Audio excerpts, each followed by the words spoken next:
ये गिल्ट मुझे खाए जा रहा है। क्यों किया मैंने ऐसा? क्या हो गया था मुझे? ये भी तो एक क्राइम है ना। सब कुछ इतनी जल्दी में हो गया कि मुझे कुछ समझ में ही नहीं आया। और अब ये समझ नहीं पा रही हूं कि ये गिल्ट खत्म कैसे होगा।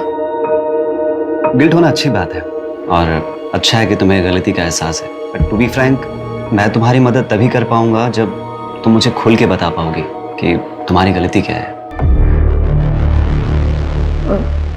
मुझे लेट हो रहा है, मैं चलती हूँ।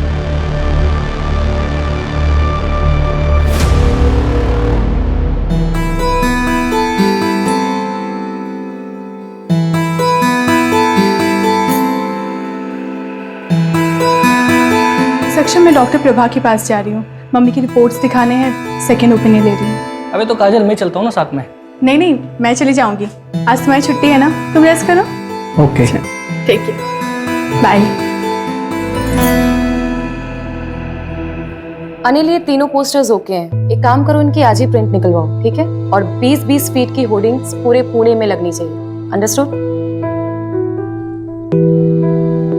नमस्कार रति मैडम। अरे गावड़े जी, आप कुछ काम था आपको? नहीं, काम तो नहीं था। योगेश हमारे छोटे भाई की तरह था, तो मैं सोचा कि खुद आकर के आपको प्यार से समझाऊं। तो एक कॉल ही कर लेते ना। इस उम्र में इतनी तकलीफ क्यों दे रहे हैं खुद को? आप अकेली औरत मैडम, कैसे करोगी ये सब? धूप में घूम घूम कर मुरझा जाइएगा। अरे आपके त्वचा देखकर लगता है कि आपको पार्लर जाना चाहिए, स्पा कराना चाहिए। क्या ये सब इलेक्शन और वोट के चक्कर में आप पड़े? आप एक अकेली औरत से डर रहे हैं क्या?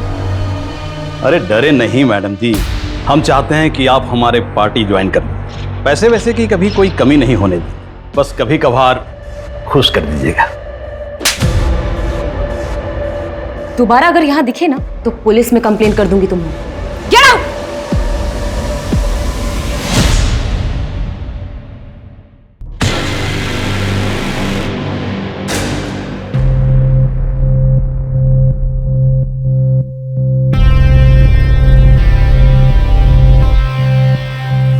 रति, कब तक हम ऐसे छुप छुप के मिलते रहेंगे? काजल प्लीज मुझे थोड़ा और टाइम दे दो। मैं अब तक उस गिल्ट से बाहर नहीं आ पा रही हूँ।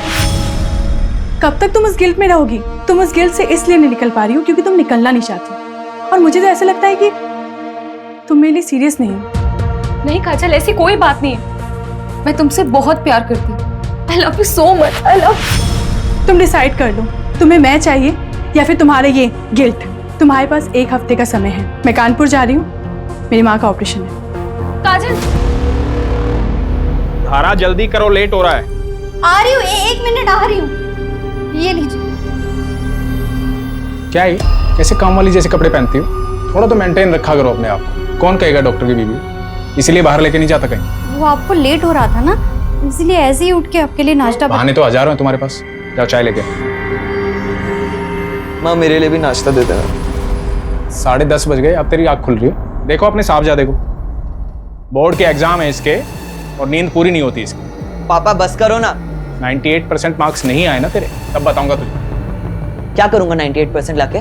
मुझे डॉक्टरी नहीं करनी है, MBBS नहीं करूंगा, आर्ट्स करूंगा। आर्ट्स ऐसे ना फोर्स नहीं कर सकते हो मुझे। मेरी लाइफ पे ना कंट्रोल करना बंद करो। कर सकता हूँ, बापू तेरा। कौन देगा तेरे आर्ट्स के पैसे? याद रखना, मेडिकल की पढ़ाई नहीं की ना तो इस घर से 1 पैसा नहीं मिलने वाला तुझे। ये बाप नहीं होता ना, इधर ही लाफा खाता। समीर क्या बोल रहा है?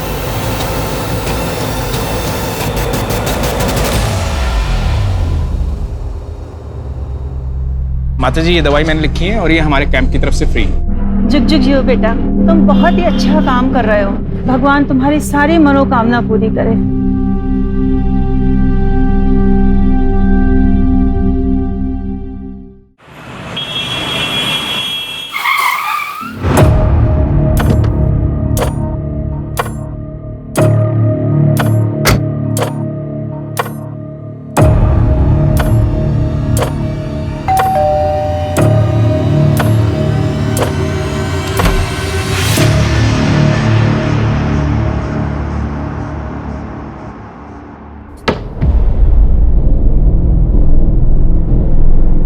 आप बैठो, मैं कॉफी लेके आती हूँ।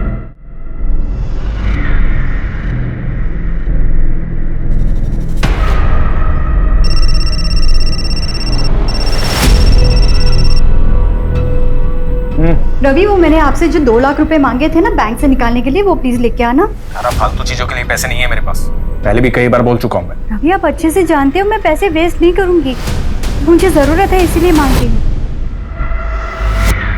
बाद में बात करता हूँ, अभी किसी पेशेंट के आया हूँ, तबीयत ज्यादा खराब है उसकी, आने में लेट हो जाऊंगा।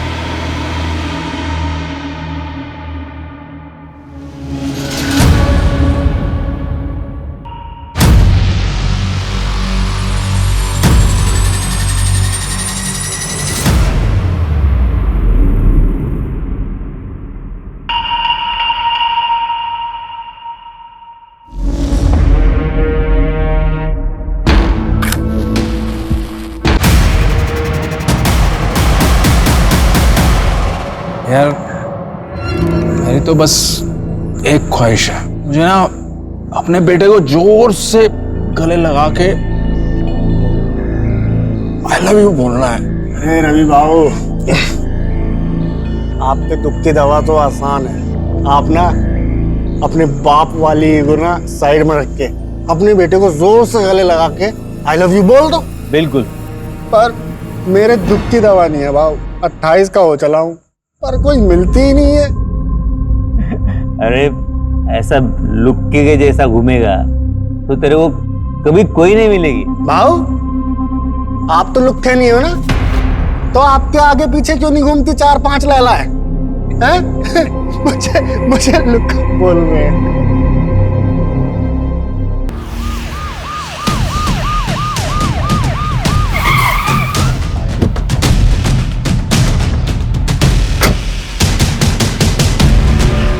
सर, बड़ा ही अजीब क्राइम सीन है, देखिए।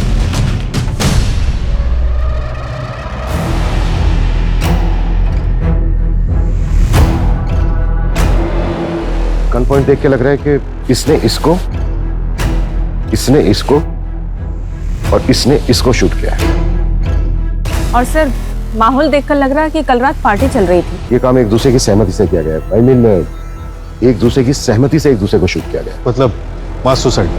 सर, ये 2 आईडीज मिली। डॉक्टर रवि यादव हॉस्पिटल का मालिक। तुम जानते हो इसे? हाँ, काफी फेमस डॉक्टर है। मंजू,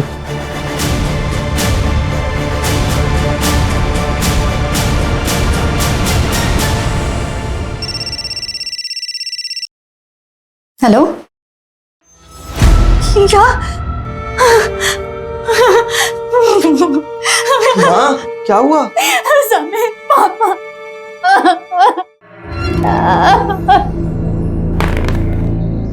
क्या बात है?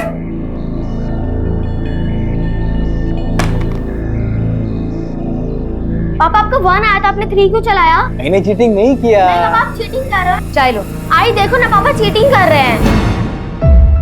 क्या टिया, तू भी किसको बता रही है? ये तो खुद चीटर है।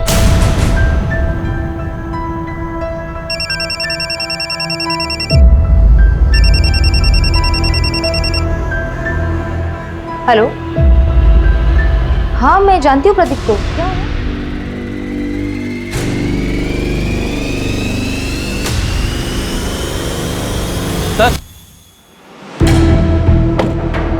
सर, ये रवि की सीडीआर जो आज सुबह से बंद आ रहा। किसका नंबर है? सर, जय कामली के नाम पर रजिस्टर्ड है। रेगुलर बातचीत होती थी? हाँ सर, दिन में 2-2 घंटे बात होती थी। सर, तो कहीं ये डॉक्टर रवि का अफेयर तो नहीं चल रहा था? पॉसिबल है। पोस्टमार्टम रिपोर्ट आई? सर, डिटेल पोस्टमार्टम रिपोर्ट आने में 1 हफ्ता लगेगा। प्राइमरी पोस्टमार्टम में ये आया है कि तीनों की बॉडी में 250 ml से ज्यादा अल्कोहल है। मतलब पूरे चांसेस हैं कि फुल नशे में हो। उनके पास ऐसा कोई रीजन नहीं था कि वो सुसाइड कर लेते।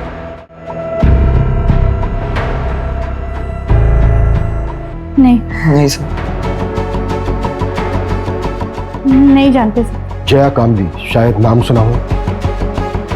नहीं जानते सर। श्योर? जी।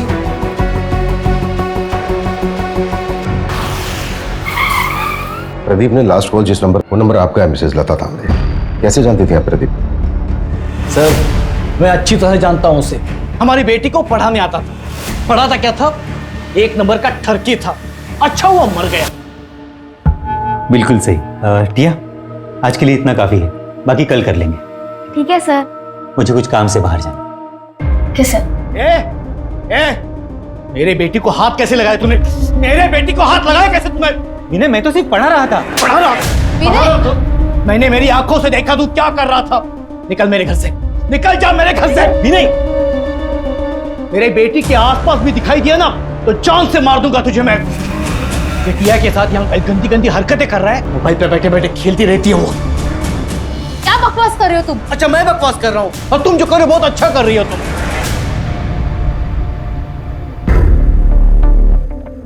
सॉरी सर, वो थोड़े गुस्से वाले हैं। मंजू, यस। इन दोनों को देखिए, कभी आपने प्रदीप के साथ देखा? प्रदीप की फैमिली में से जानती है किसी को?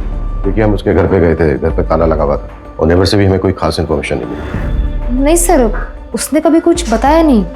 शायद वो अकेला ही रहता था।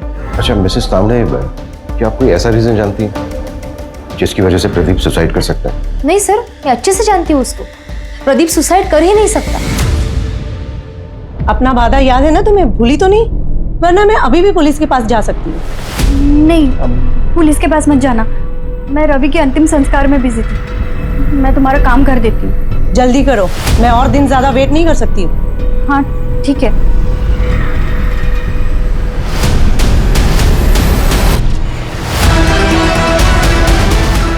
क्या इसको जानते हैं? नहीं sir. Doctor, I am really worried for Rati. उसके पीए को भी कॉल किया था पर उसे भी नहीं पता वो कहाँ है। कुछ दिन की छुट्टी बोल करके गई थी। हाँ, आज रति का सेशन था पर वो आई नहीं। टू बी ऑनेस्ट, मैं खुद भी उसके लिए थोड़ा वरीड हूँ, स्पेशली लास्ट सेशन के बाद। मुझे पता था कि यही होगा। आप कितना भी भाग लो लेकिन आपके कर्म आपको ढूंढ ही लेते हैं।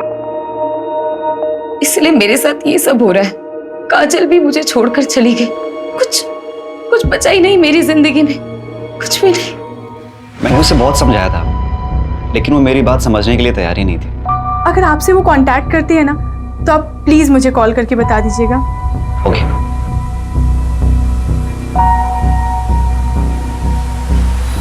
सर, डॉक्टर रवि ने पाषाण में 3 करोड़ का घर। जी। नॉमिनी कौन है? बेटा नॉमिनी। फ्लैट बीवी के नाम पे बुक किया। हाँ लेकिन सर, गन की बैलिस्टिक रिपोर्ट आ गई। ये देखिए, थोड़ी सी शॉकिंग है। रवि के पास जो गन थी उससे एक भी बुलेट नहीं निकली। प्रदीप और जो अननोन विक्टिम मिला है उनके गन से एक बुलेट निकली। लेकिन गोली तो तीनों को लगी थी। तो फिर तीसरी गोली किस गन से चली? सर, उसकी बैलिस्टिक रिपोर्ट बन रही है। 2 दिन में गन का पता चल जाएगा। इसका मतलब साफ है कि वहां पर कोई चौथा भी था। मुझे शुरू से ही लग रहा है कि वहां पर एक औरत भी थी जिसकी चूड़ी मिली थी हमें, और वो औरत वो यही हो सकती है। इंस्पेक्टर बिल्लू सिंह रिपोर्टिंग साहब। चले। ए शामराव, लेकर जाओ इसको। हर हफ्ते का नाटक है। लॉकअप में डालो और शाम तक उसे छोड़ना। कल 1 minute Manju. Shamrao. Yes sir. इसको बाहर लेके चलो। सूरज, बैंगलोर सील पे। Okay sir.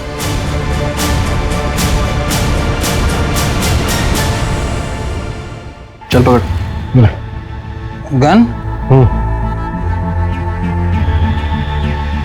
निशाना लगा उसमें। घबरा मत, निशाना लगा। शाबाश। हाँ, लगा निशाना।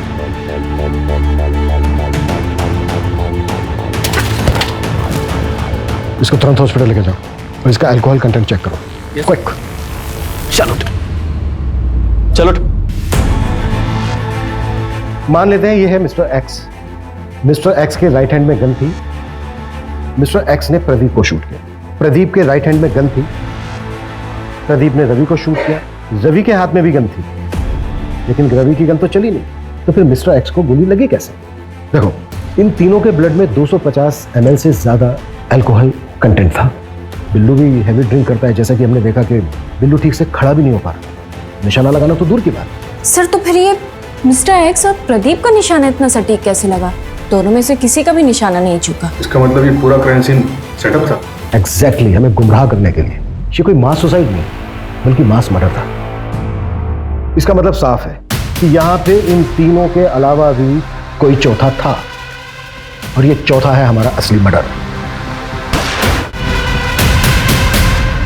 ये ले तेरे पैसे और अपना मुंह बंद रखना। और हाँ, याद है मुझे मेरी डील? शहर छोड़ के चली जाऊंगी मैं। तेरे लिए यही अच्छा होगा। और गलती से भी समीर की कंप्लेंट पुलिस में नहीं करूंगी। बोला ना, नहीं करूंगी।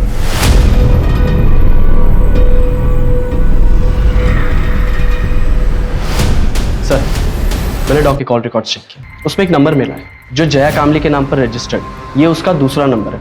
और सर, अजीब बात तो ये है, धारा और जया की बात डॉक्टर रवि के मरने के एक दिन बाद से शुरू हुई। तो कहीं वो चौथी लड़की ये धारा या फिर जया तो नहीं है?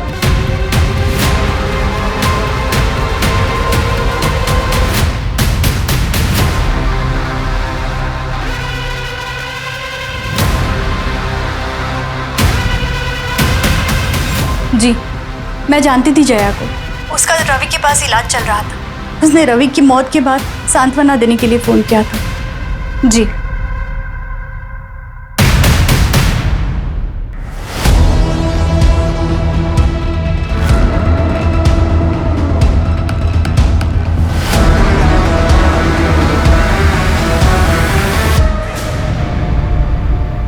सूरज, जया का मूवमेंट ट्रैक हुआ? मर्डर वाली रात को कहाँ थी? सर, जया का फोन तो उसके घर पे ही एक्टिव था और कोई ऐसा क्लू नहीं मिला जिससे ये पता चले कि जया क्राइम साइट पे गई। जैसे क्राइम साइट पे जाने वाले सभी रास्तों का सीसीटीवी हम स्कैन कर रहे हैं। और सर, हॉस्पिटल स्टाफ से भी बात हुई। उन्होंने बताया कि जया को डायबिटीज और ये डॉक्टर रवि इंसुलिन का शॉट लगाने से घर पे जाता था। व्हाट? तब डॉक्टर रवि और जया के बीच में अफेयर नहीं था?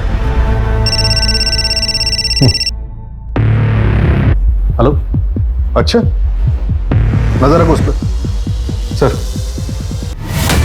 मूव।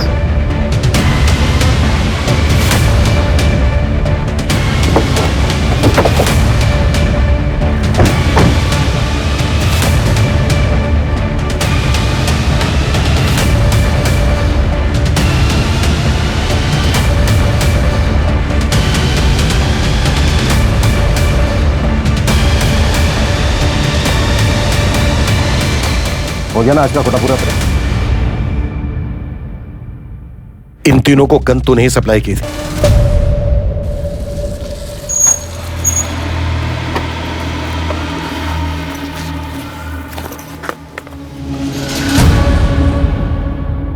ये आपका गन और भाऊ ये आपका गन।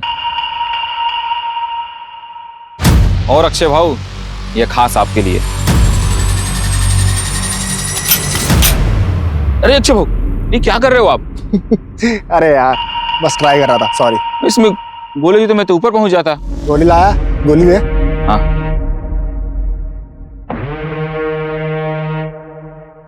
और चौथी वाली कहाँ है? चौथी गन है ये।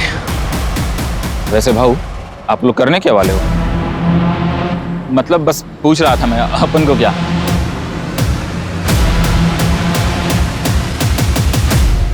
आलू? हाँ साहब, 3 लोग थे, 4 गन लेके गए और उनके पूरे सीट पे आलू भरे थे। ये जो तीसरा आदमी था, इसका क्या नाम बताया तुमने? अक्षय नाम है उसका। यही कोरेगांव पार्क में ही रहता है। मेरा एक दोस्त है जो उसका पड़ोसी है, तो उसी ने डील कराई थी।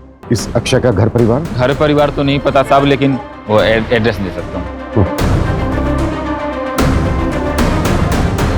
तो शायद ये मास सुसाइड ही था। शायद, हाँ। गन इन तीनों ने खुद खरीदी। सवाल यह है कि चौथी गन किसके लिए खरीदी गई? तो शायद वो गन किलर के पास। इन तीनों ने और वो चौथा आदमी, औरत, जो भी कोई है, और फिर ये चौथा शख्स बैकआउट कर गया होगा। या फिर ये भी हो सकता है कि शुरू से इसका ये प्लान था। सवाल यह है कि ये चौथा शख्स कौन है और उस चौथे शख्स का इन तीनों के साथ क्या कनेक्शन? सबसे पहले हम इस कनेक्शन को ढूंढना। और सर, वो आलू जो शाहिद ने बताया था, इतने सारे आलू से तो समझ में नहीं आ रहा है। मैं तो बेहोश था हॉस्पिटल में, कल ही डिस्चार्ज हुआ हूं। मुझे तो पता ही नहीं था कि अक्षय इस दुनिया में नहीं। इस महीने मेरा ऑपरेशन है, 10,000 कम पड़ रहे थे, वो इसी जुगाड़ में लगा था। उसने जिंदगी में अपने लिए कुछ नहीं किया, मेरे पीछे ही परेशान रहता था। वो कभी आत्महत्या नहीं करेगा। देखिए चंदन जी, ये तो हम नहीं कह सकते, पर क्या आपकी जानकारी में कोई ऐसा है? कोई ऐसा क्यों करेगा? सीधा साधा था मेरा बेटा, न नशा, न लड़की, न कोई और ऐश, सिर्फ मेहनत करना जानता था। चंदन जी, ये 2 लोग हैं जिनकी बॉडी हमें आपके बेटे अक्षय की बॉडी के साथ मिली थी। आप जानते हैं इन्हें? नहीं, मैंने इनको नहीं कभी देखा। ठीक है चंदन जी, अभी आप अपने घर जा सकते हैं। मंजू, गायकवाड़ को बोलो कि वो इनके घर तक छोड़ दें।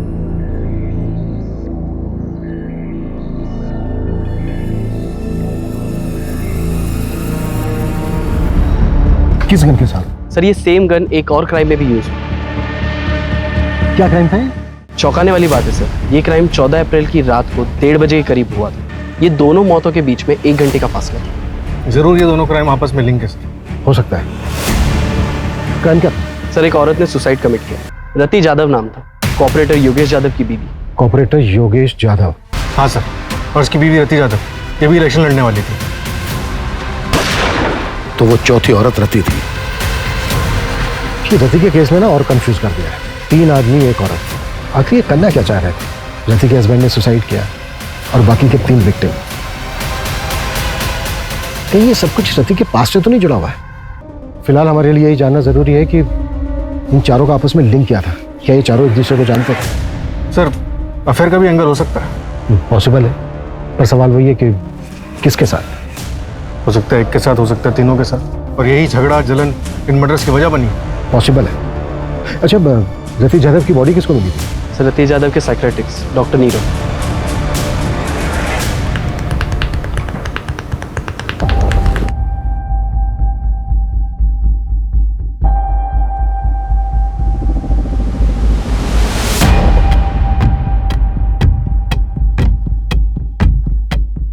हेलो सर, रियली सॉरी, आप लोग काफी टाइम से वेट कर रहे हैं क्या? नहीं, इट्स ओके। एक्चुअली हमें आपसे रति यादव के बारे में बात करनी थी। आप रति के डॉक्टर थे ना? जी। दरअसल हमें ये जानना था कि क्या रति किसी बात को लेकर परेशान थी? जी, एक्चुअली रति गिल्ट में थी। ये समझ नहीं पा रही हूँ कि ये गिल्ट खत्म कैसे होगा। गिल्ट? किस बात का गिल्ट था रति को? कुछ साल पहले उसके हस्बैंड योगेश की डेथ हो गई थी और रति उसके लिए खुद को जिम्मेदार मानते थे। रति, आई एम होम। ये तुम दोनों, सब क्या हो रहा था? योगेश, योगेश मेरी बात सुनो। क्या बात सुनो? तुम्हें शर्म नहीं? मेरा नाम, मेरी इज्जत सब मिट्टी में मिल जाएगा। इलेक्शन कैंपेन स्टार्ट होने वाला है। तुम टेंशन मत लो, मैं और काजल कहीं दूर चले जाएंगे। मुझे छोड़कर सबको पता चल जाएगा। मेरा नाम, मेरा करियर, मेरी इज्जत सब बर्बाद हो जाएगा। योगेश मेरी बात सब सुनो। बर्बाद हो जाएगा। योगेश, योगेश,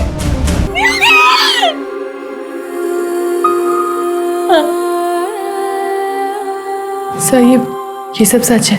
सर हमारे रिलेशन को कोई नहीं समझता। फैमिली और सोसाइटी के प्रेशर में हम दोनों ने शादी तो कर ली, लेकिन हम अपने अपने हस्बैंड के साथ खुश नहीं थे। हमने भागने का प्लान बनाया था, लेकिन सर रति योगेश के सुसाइड से सब वो अब्रॉड जाने के लिए तैयार तो हो गई थी, लेकिन उसको वो गिल्ट खाया जा रहा था। अब्रॉड जाने के लिए? और वो इलेक्शंस? सब वो ये सब कभी नहीं करना चाहती थी। वो तो योगेश के शुरू किए हुए प्रोजेक्ट्स को कंप्लीट करना चाहती थी। उसके बाद ईयर एंड में हमारा कनाडा जाने का प्लान था। अब कनाडा सेटल होने का प्लान था। वहाँ की एक यूनिवर्सिटी में मैंने पीएचडी का फॉर्म भी फिलअप कर दिया था। सब कुछ ठीक चल रहा था, सब कुछ। लेकिन उस दिन हमारे बीच झगड़ा हो गया। कब तक तुम इस गिल्ट में रहोगी? और मुझे तो ऐसा लगता है कि तुम मेरे लिए सीरियस नहीं हो। नहीं काजल, ऐसी कोई बात नहीं है। I love you so much, I love. और मैं कानपुर चली गई। सब मेरी गलती है सर। ठीक है।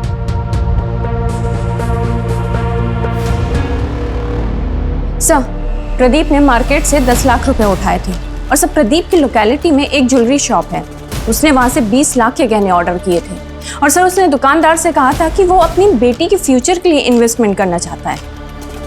कहाँ है उसकी बेटी? सर मैंने पता किया है, 13 साल पहले प्रदीप को एक बेटी पैदा हुई थी, लेकिन सर बच्चे को जन्म देते समय उसकी वाइफ की मौत हो गई थी। और सर उस नर्सिंग होम के रिकॉर्ड्स पता करते हुए हमें एक जाना पहचाना नाम मिला है, जिसने उस वक्त उसी नर्सिंग होम में एक मरे हुए बच्चे को जन्म दिया था। कौन?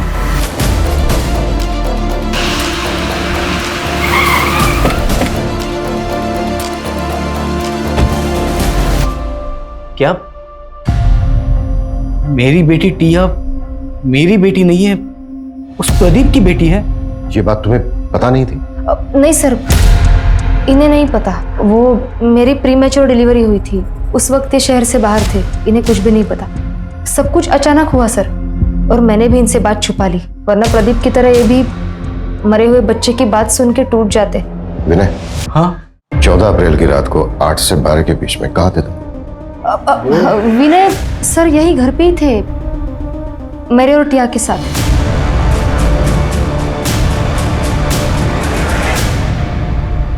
सर रति के बैंक रिकॉर्ड्स चेक करके पता चला है कि कनाडा की एक यूनिवर्सिटी में उसने 30 लाख रुपए की फीस भरी थी और अगले महीने उसे 70 लाख रुपए और भरने थे। प्रदीप ने 20 लाख रुपए के गहने ऑर्डर किए थे और डॉक्टर रवि ने 3 करोड़ का फ्लैट बुक किया। ये लोग इतने बड़े इन्वेस्टमेंट कर रहे थे, जबकि इनके अकाउंट में पेमेंट करने के लिए पैसे नहीं थे। ये भी तो हो सकता है कि पैसा कहीं से आने वाला हो इनके पास, और ये बात पहले से किसी को पता। तारा, जया और समीर सबके पास मोटिव था। और तो और सर प्रदीप को मारने के लिए विनय के पास भी मोटिव था। और रति पॉलिटिकल फिगर थी, हो सकता है उसको कोई दुश्मन बन गया। थप्पड़ बहुत महंगा पड़ेगा मैडम जी। तुम्हारी यूनिवर्सिटी की फीस है 1 करोड़ रुपए, सतीश 30 लाख रुपए भर चुकी थी, राइट? जी। बाकी के बचते हैं 70 लाख रुपए, लेकिन रति के बैंक अकाउंट में 70 लाख रुपए थे नहीं, तो फिर वो बाकी के पैसे कहां से भरने वाले थे? सब नहीं काजल, लोन लेने की जरूरत नहीं है। मुझे पैसे डबल करने की एक अच्छी स्कीम मिल गई है, जिससे हम अपनी फीस भी भर सकते हैं। जितनी बड़ी रकम उतना बड़ा इनाम। ऐसी कौन सी स्कीम है? तुम ऐसे चक्रों में क्यों पड़ रही हो? काजल ऐसा कुछ भी नहीं है, मैंने सब क्रॉस चेक किया है, सब जेन्युइन है, डोंट वरी। तुम ट्रस्ट करती हो ना मुझ पे? पैसे दुगने करने वाली स्कीम? एक मिनट, तुम इसके बारे में और क्या क्या जानती हो? रति ने मुझे बस इतना ही बताया था। बेटा मैंने मम्मी को मैसेज कर दिया है, अब मम्मी से ले लो पैसे।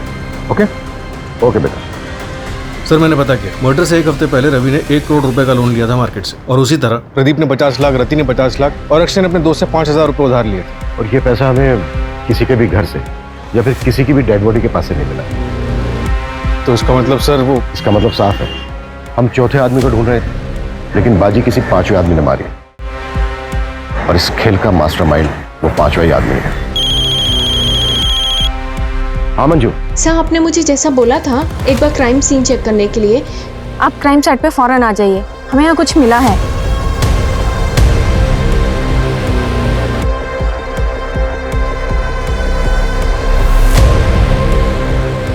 सूरज,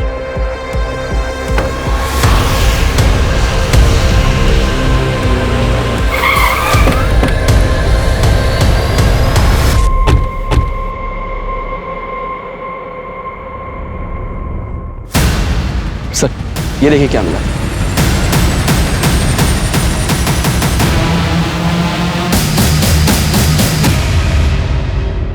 ये चल क्या रहा है यार? जमीन के अंदर मटकों में आलू।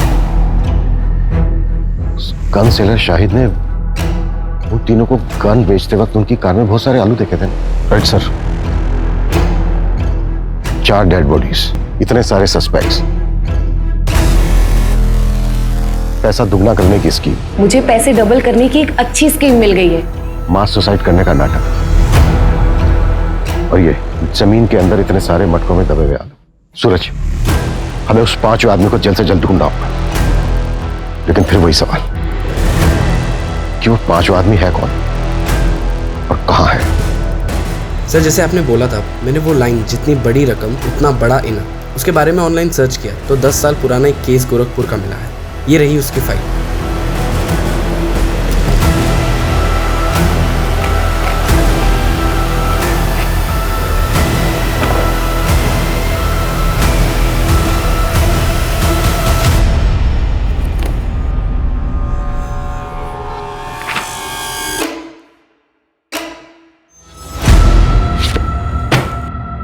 10 साल पहले देव श्रीवास्तव ने पोंजी स्कीम बनाई थी और सबको लूट लाट कर भाग गया था। ये केस सीरियस तब हुआ जब 2 भाइयों ने सुसाइड कर लिया।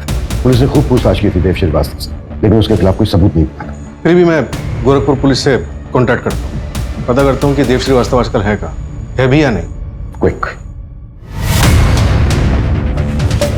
सर,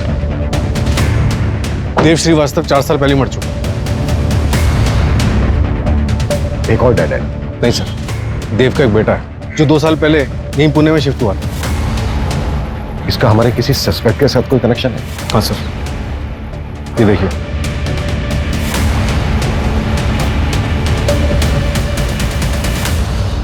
मेरे पास पैसे डबल करने की स्कीम है। ऐसा होता है क्या? आदमी भरोसे का? हाँ, मैं उसे अच्छे से जानती हूँ, लेकिन एक आदमी और चाहिए विधि के लिए। वो तो मैं ले आऊंगा। अरे पर पैसे लेके भाग गया तो? अरे नहीं यार, रति ने मुझे बोला है पहले वो डेमो देगा। क्या डेमो के लिए पैसे देने होंगे? अरे नहीं नहीं, डेमो के लिए पैसे नहीं, कुछ और लगेगा।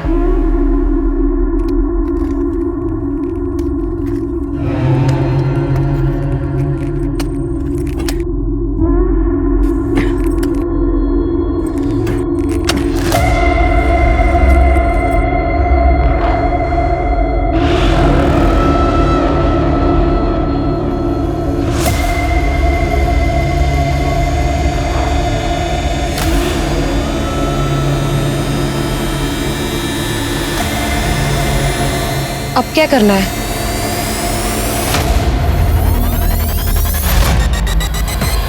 तुम चारों का कार्य समाप्त हुआ और मेरा कार्य आरंभ। इसके लिए तो तुम्हारे पास एक ही रास्ता है, तुम तुम्हारी पार्टनर काजल के साथ अब्रॉड चली जाओ। लेकिन डॉक्टर, मेरे पास इतने पैसे नहीं हैं। इसके लिए मेरे पास एक रास्ता है, सीक्रेट है, मैं पैसे डबल कर सकता हूँ। क्या? कैसे? एक तरीका है, अब साइंटिफिक नहीं है, और इस विधि को पूरा करने के लिए तुम्हें 4 लोगों को इकट्ठा करना हो जो कि पैसा डबल करने की चाह रखते हो।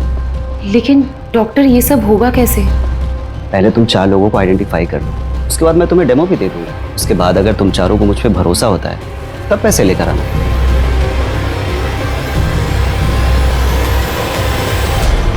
मुझे वरदान है कि मैं जरूरतमंद लोगों के पैसों को 2 गुना कर सकता हूँ।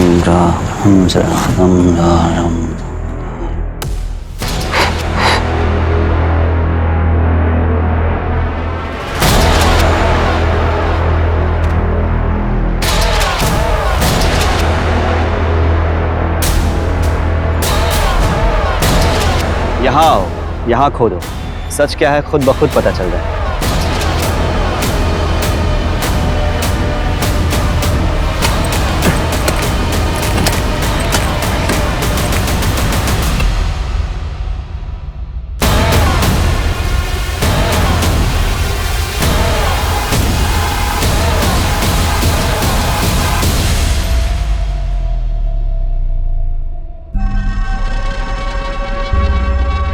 बाबा, आपने तो चमत्कार कर दिया, हम पैसे भी लाए, उन्हें भी आज 2 गुना कर दो।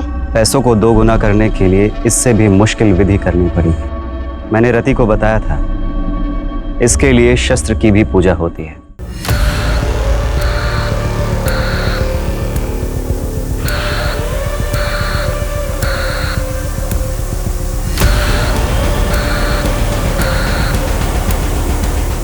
अब मुझे इस कार्य को पूरा करने के लिए समय लगे और एकांत भी। उसके पहले आप लोग आपके मोबाइल फोन्स स्विच ऑफ करके इस बैग में डाल दीजिए।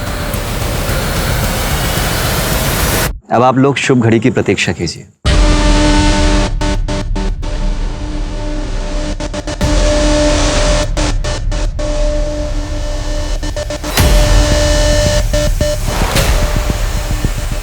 भाव मैं क्या बोल रहा था कि अरे क्या कर दिया ये?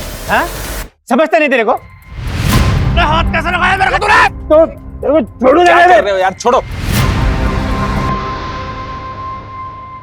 क्यों झगड़ा कर रहे हो तुम दोनों? अरे दे, दारू पियो ना।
सूरज, पूरे शहर में मुझे नाकाबंदी चाहिए। हर जगह पर नीरव की फोटो खिंचवाओ, खास करके शहर के बॉर्डर।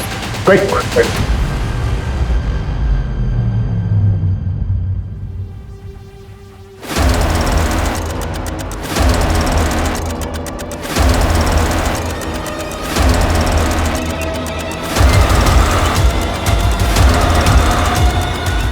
आप लिसन, तुम रूम में जाके शैंपेन निकालो। ओके। मैं बस 2 मिनट में आया। मैं बस 2 मिनट में आया। 2 मिनट नहीं बेटा, तेरे को बहुत लंबा समय लगने वाला है। अब लेके चलो इसको। अरे सर मेरी बात। सर मार लेना, जी भर के मार लेना, लेकिन पहले ये तो बताओ कि मुझे ढूंढा कैसे? मैरीगोल्ड, यही पोस्ट कार्ड था ना तेरे केबिन की वॉल पर। कहने में लगा कि ये कोई होटल है। पिछले 6 महीने में कम से कम 60-70 होटल गए होंगे, पर तू कहीं नहीं मिला। फिर मैं पता चला, ओ नहीं, ये कोई होटल वोटल नहीं है, बल्कि ये तो मुंबई का एक्सक्लूसिव मेंस सीक्रेट क्लब है। एक पोस्ट कार्ड से क्लब तक पहुंच गए। तुझे क्या लगा तू ही जीनियस है? तेरे जैसे फ्रॉस्टर्स अपनी झूठी शान में पैसा उड़ाने के लिए क्राइम करते हैं। फ्रॉड नहीं, जीनियस हूं मैं। अपने इशारे पे लोगों को नचाता हूं, और वो चारों तो अपने लालच की वजह से मारे गए। मेरा उसमें कोई रोल नहीं है। वो चारों लालची, और तू निर्मोही जिसे कोई मोह नहीं। अरे तूने तो उस अक्षय तक को नहीं छोड़ा। वो बेचारा 5,000 रुपए डबल करना चाहता था, पता है क्यों? ताकि वो अपने बीमार बाप का ऑपरेशन करा सके। आती हुई लक्ष्मी को कौन जाने देना चाहता है? मैंने तो बस एक शतरंज की खेल की तरह जाल बिछाया, जो फंसा हो गया। बेटा अब हम तुझे भी नहीं जाने देंगे। अब अपनी पूरी जिंदगी जेल में खेलना था। और अब ये बता, तू आलवों को डबल कैसे करता था? वो तो मैं पहले से गाड़ के रखता था, पर लालचियों को मेरी ये मामूली सी ट्रिक भी समझ में नहीं आई।